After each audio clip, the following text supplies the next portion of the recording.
If you don't know, SteamOS now has significantly better support for Intel-based products, which is very good because Intel is right now truly dominating the market. I mean, obviously we have the Strix Halo type stuff, but we have the Panther Lake chips with the B390 already out, but they're coming to handhelds, and they are going to be essentially the perfect chip for handhelds because they're going to offer multi-generational uplift over the previous generation, but they're also going to have incredible efficiency, all that kind of stuff.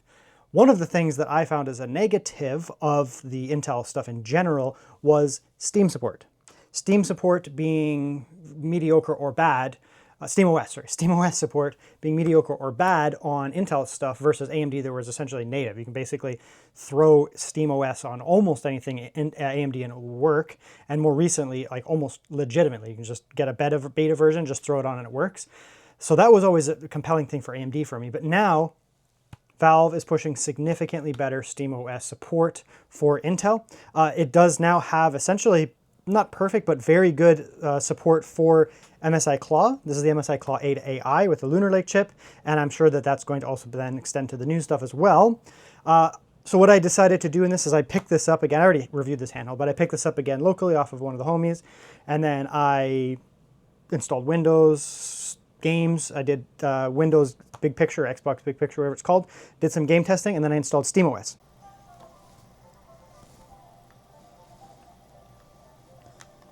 Okay, so here we are. One thing to take note of here, this device here only allows, because we're using the simple Decky TDP, it only allows 30. On the Windows, when you're using the actual Windows plugin or whatever, the Windows overlay, you can get 37. Not sure if it makes a big difference. There's a hotfix one. You could also just go with an older one, but I think for GPU compatibility, this would be better. It's running fine. Right? There's no drops or anything there. It's smooth. No problems. Just running. Now, obviously on the Windows one, it is running better. This game actually does run quite well on Intel in general, and we are seeing a performance decrease here, but this is totally fine. And considering this, I consider this Steam support for, SteamOS support for Intel to not even be in a beta. Like, this is an alpha stage. It's like a proof of concept. Like, this is very early. So the fact that it even runs is incredible. The fact that it runs pretty close to Windows, like we don't even know what drivers this is on, we don't know what's going on here. And it went from, Intel was like truly kind of a joke. It just wouldn't work on SteamOS. You would never want to run SteamOS on an Intel handheld, and all of a sudden it's like, yeah, you can absolutely do it. And you do see a very slight performance drop, like we're looking at, what are we looking at here? Let's go to the exact same spot over here. Yeah, we're looking at a few frames lower, 10% lower performance, 10% lower performance.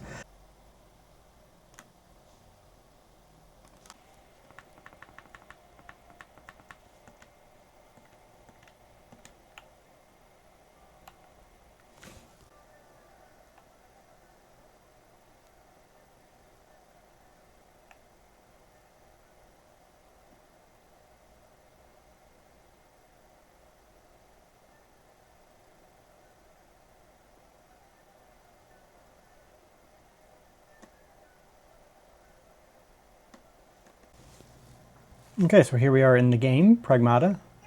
And here we're running, probably going to see slightly lower performance here, but we'll have to see. Okay, we can see here the performance is, again, 10% lower or so, but pretty good. Frame time graph looks good, honestly. If anything, smoother. That makes sense. So you are sacrificing the max FPS. The lows are something, and the frame time consistency is beneficial. So it is going to feel smoother here overall, but you are sacrificing a little bit of performance. And it could be just down to TDP, right? So when this gets more native support and you don't need to use, a TDP plugin type thing, you might end up with better equal performance, or potentially better, because that not only are you going to have then the same TDP, you're going to also have potentially better control over, you're going to have better, trying to get better overall performance due to SteamOS, right?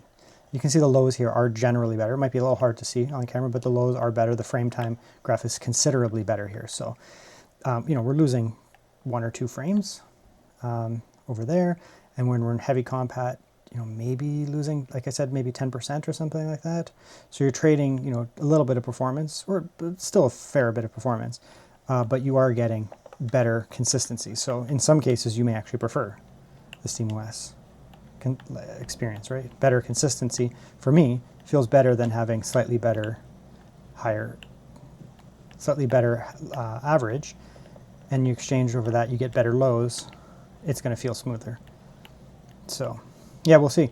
I don't know. It could be down to the TDP type thing. It could be more specifically based on the fact that we're using basically an alpha. We're in an alpha type situation here.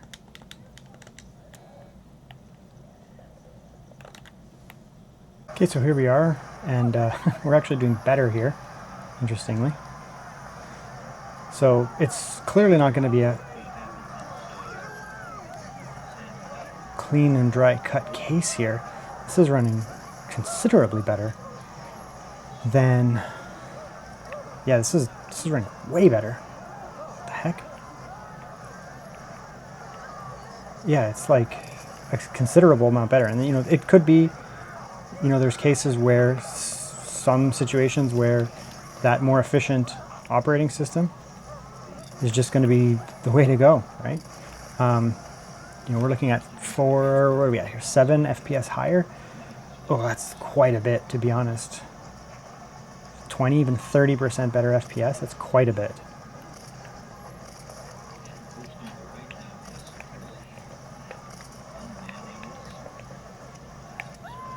Yeah, this is actually running very well. Interestingly, it is running considerably better on SteamOS.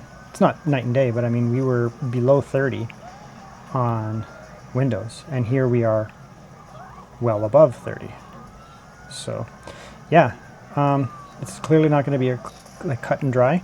I guess some games, you know, the drivers that Valve is supplying with, you know, the Proton support and with the beta operating systems is actually going to be as good as the ones that you can get in Windows, like reasonably updated. And then when you do that, you're getting the more efficient operating system. So once you couple the more efficient operating system with equal drivers, you should be getting better performance. And that's what we're getting here. We're actually getting better performance. So that's interesting. Let's go to the Grace area and see what that's up.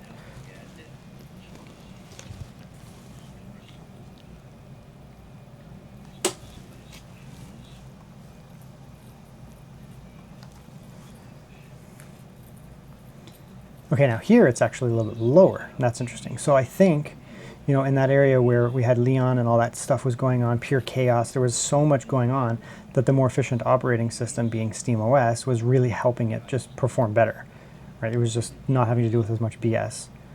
Here we have much more GPU-bound type situation. There's not as much calculations going on, and as a result, this is actually running lower. So Resident Evil is a weird one because the Leon sections, there's a lot of chaos stuff going on. It runs noticeably better on SteamOS, but then when you get to the Grace sections here, it's a fair bit lower. So yeah, I mean, we can wrap it up here. I mean, it's pretty obvious. Generally speaking, this is very impressive. I did not expect it to come out the gates and run better on SteamOS at all. You know, I did the AMD ones with the Legion Go 2 and that was a very noticeable benefit for SteamOS, and I use SteamOS wherever possible. It's just better. It's just a better operating system. In general for gaming, especially on handhelds, I did not actually anticipate this to really work at all. I expected it to have tons of problems, compatibility problems, potentially crashing, huge performance drops, you know, because this is like an alpha stage. Like it's just starting to get support from Valve. And on the contrary, it's been rock solid, stable. The only thing I've had to tweak is I had to add in, you know, Decky to get the TDP, which unfortunately is not fully unlocked yet. It would be nice if they let you choose the TDP you want, like give you 37, which would add more performance, but it is what it is. And the only real negative is we're just getting slightly lower performance. And that's just, you know, we just don't have everything up to date. It's not as streamlined specifically for Intel. But if anyone can get this thing rolling very fast, it's going to be Valve. You know, I personally suspect that it's not going to be very long. You know, we're probably going to see huge progress week over week. You know, maybe every month or two, it'd be worthwhile to check back. I think that in a very short period of time, this is going to be potentially matching Windows, and if it matches Windows, it's already better. And if it can perform better than Windows, then it's an absolute no-brainer. There are some benefits to Windows, you know, third-party stuff, Game Pass being the biggest one, to be honest. Otherwise, outside of Game Pass, I don't really see much reason to run Windows, to be honest. So, yeah, Microsoft is probably sweating right now, because if Steam is going to bring this kind of support to, they want to do NVIDIA as well, but also Intel, which is very important for handhelds, especially with Intel being such a juggernaut in the handheld market this generation, at least based on my testing with Panther Lake. I think we're going to be getting some pretty serious competition here. AMD might be sweating too. So, yep, there it is right there. It is totally viable. You want to install SteamOS and you get the benefits of that, do it. It works just fine.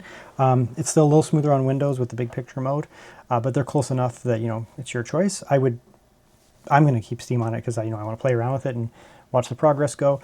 I think for the average person, it's still probably worthwhile just keeping Windows for now if it's your primary device, and then just check back, right? Like if there's a big update, you know, I'll try to follow along with it, other subreddits and that kind of stuff, see if their progress is along, but I do not suspect it's going to be long before this thing's running as well as Windows, and then probably not much longer than that, probably better.